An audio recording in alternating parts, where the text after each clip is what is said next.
Boker Tov, les étoiles lumineuses d'Hachem, qui étudions toute la Torah. Alors, on va reprendre par rapport à hier. On avait dit que une petite remarque par rapport au fait que du fait qu'avant de rencontrer Esav, Yaakov, on avait dit que Yaakov avait caché sa fille Dina dans un coffre. Et il dit donc, Yaakov s'était dit, ce méchant homme pourrait porter son regard sur elle et me la prendre.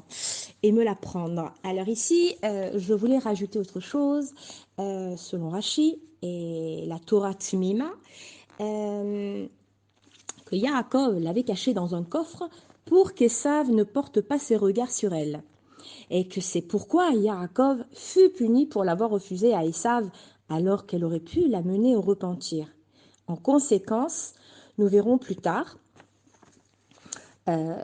qu'elle tombera aux mains de Shrem. Nous verrons ça plus tard.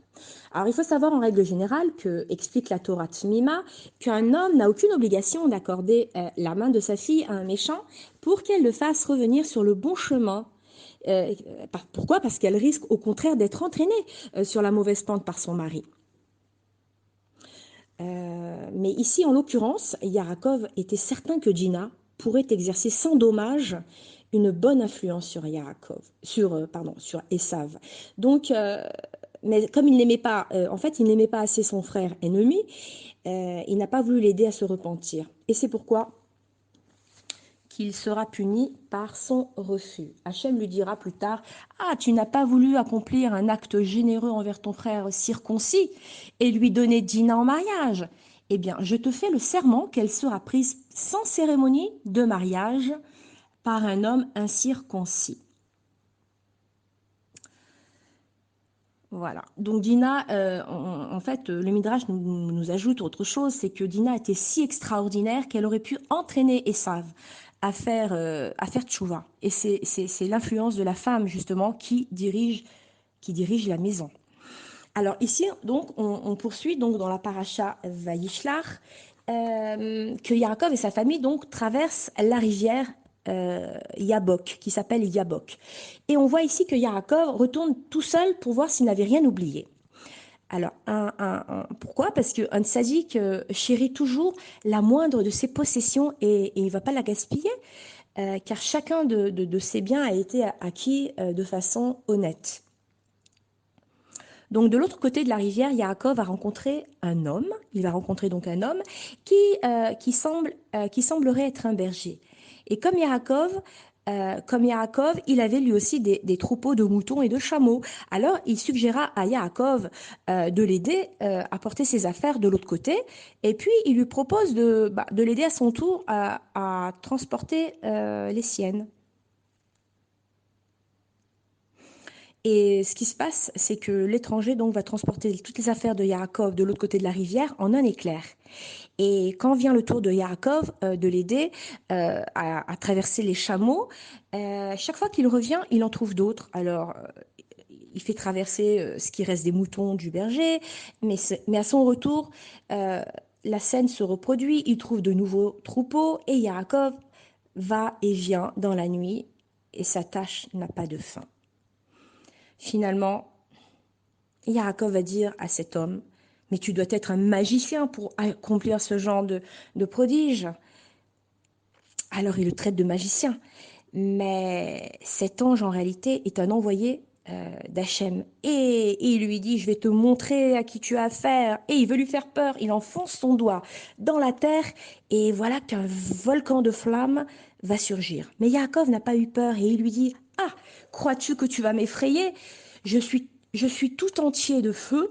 Et la maison de Yaakov est appelée un feu. Les paroles de Yaakov ici signifient que mes descendants et moi sommes le lieu où repose la Shérina, qui est fait de feu. Et car nous nous consacrons en fait à la Torah, à la loi de la Torah, à la loi flamboyante qui est la Torah. En fait, cet ange qui était en réalité que l'ange protecteur d'Édom va attaquer Yaakov et va essayer de le détruire. Donc on voit ici que Yaakov et l'ange vont lutter toute la nuit Mais l'ange n'est pas parvenu à vaincre Yaakov. Alors ici, donc, la lutte nocturne de Yaakov nous indique que cela est un prélude à la lutte future de ses descendants, donc, dans l'exil qui est comparé à l'obscurité, qui est comparé à la nuit.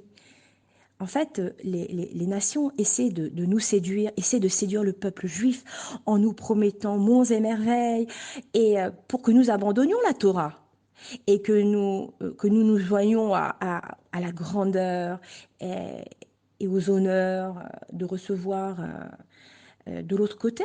Mais, mais de même que l'ange n'a pas réussi à vaincre Yaakov, de même que les nations n'arriveront pas à détacher le clan d'Israël de Hachem, le maître du monde. Alors ici, nous voyons quand même que, cependant, l'ange a réussi dans une certaine mesure, puisqu'il est parvenu à disloquer la cuisse de Yaakov. Alors, c'est quoi la signification de cet acte?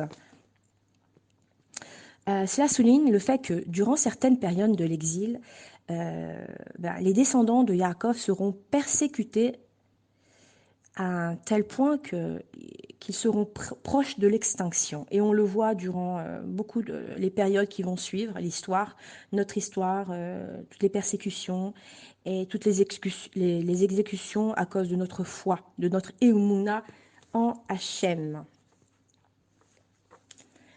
Alors ici, cette blessure dont souffrait Yaakov à cause de l'ange des Saves, c'est donc un signe que les descendants de Yaakov seraient sévèrement meurtris, comme on l'a dit, par la barbarie des non-juifs, mais que cependant, ils ne seraient jamais anéantis.